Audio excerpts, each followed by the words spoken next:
За таймлайн буюу хугацааны хуваар гэсэн бүлгийн хичээлээ цааш нь өргөжлүүлж байна. Энэ хэсгээр бид нар хугацааны хуваарийг хэрхэн цохилдуулах, англиар custom гэж яриад байгаа. За тэгээд дээрэс нь хугацааны хуваарийг хэвлэх эсвэл экспортлох тухай ойлголтыг үзэх болно. Тасгалын 7 дугаар хавцнаас My Timeline 4 үс ажлын файлыг нээсэн байна. Өмнө үсгсэн 3 хугацааны хуваар байгаа нь харагдаж байна. За эхний хугацааны хуваар бидэнд хэрэггүй тул түүнийг сонгож идэвхжүүлээд маусны баруун товчийг тавшаад Remove Timeline Bar гэсэн командыг ажилуулж арилгаж байна. За ингээд 2 хугацааны хуваартай үлдлээ. За энд эхний хугацааны хуваар дахь дөрвөлжин дэх бичиглэлүүдийн форматыг бид хэрхэн өөрчлөх тухай үзье.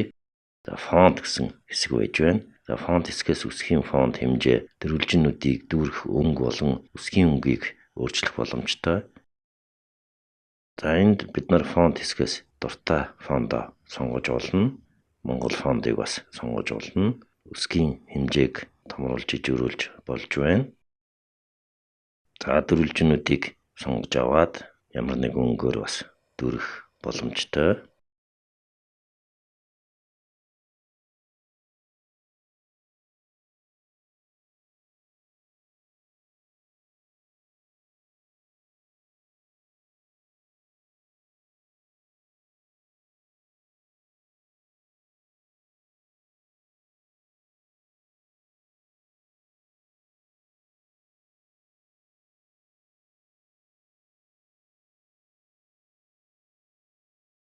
За 2 дахь хугацааны хуваарийг харъя.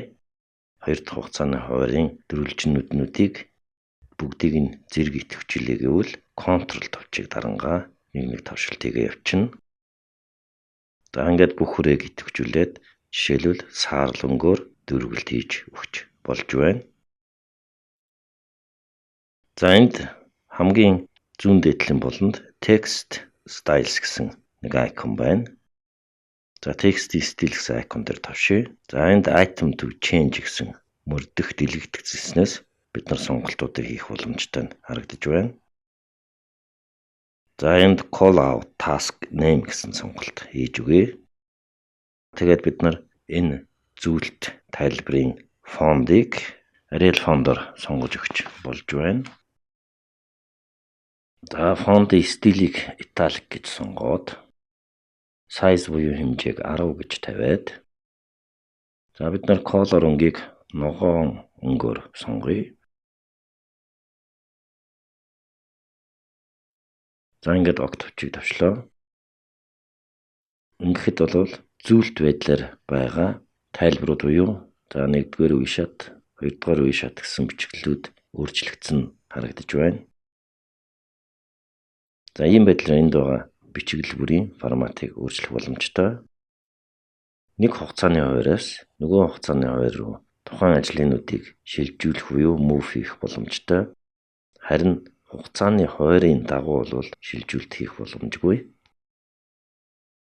За одоо бид нар бэлэн болсон хугацааны хуваарийг хэрхэн хэвлэх тухай ойлголтыг үзье.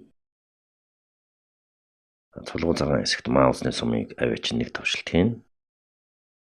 За ингэж хугацааны хуваарийн хэсгээ идэвхжүүлээд файл тав дээр тавшина. Файл тав дээр тавшаад бид нар print мөрийг сонголоо. За энэ зөвхөн 1-р үе шатны хугацааны хуваарийг хэвлэхэд бэлэн болсныг харуулсан зураг гарч ирсэн байна. Урьдчилсан харагдаж байна. За ингээд болсон гэж үзвэл print icon дээр тавшаад шууд хэвлэл үйл ажиллагааг хийнэ.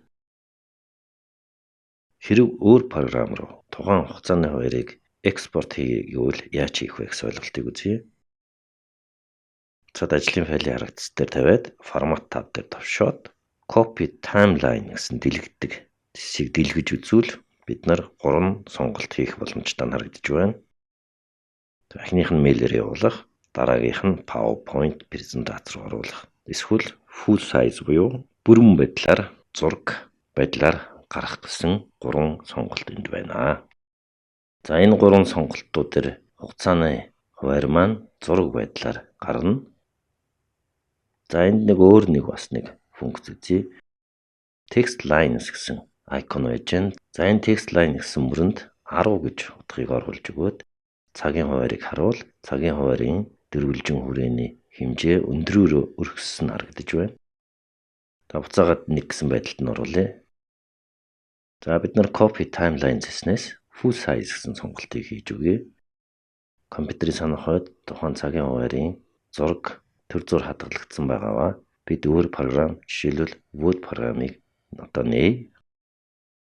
За ингээд бид нар Word програм дээр оруулах газар дээр маусны нэг тавшилт хийгээд компьютерийн гараас Ctrl V гэсэн товчны хослолыг зэрэг дарах эсвэл Paste гэсэн командыг ажиллуулна.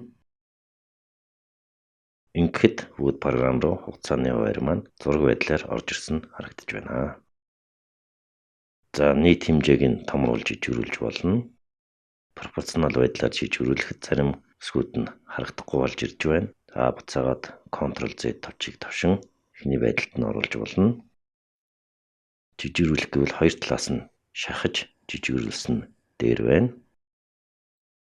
За ингээд text box дээр тавшин тухайн хүрээ доторх текстийн формат хэмжээг өөрчлөх боломжтой.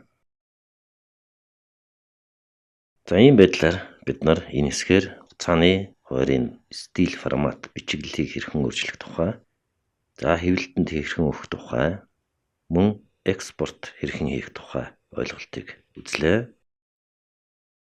Дараагийн хичээлээс бид project tracking буюу төслийн явцыг хянах мөрдөх гэсэн шинэ бүлгийг эхлүүлэх болно.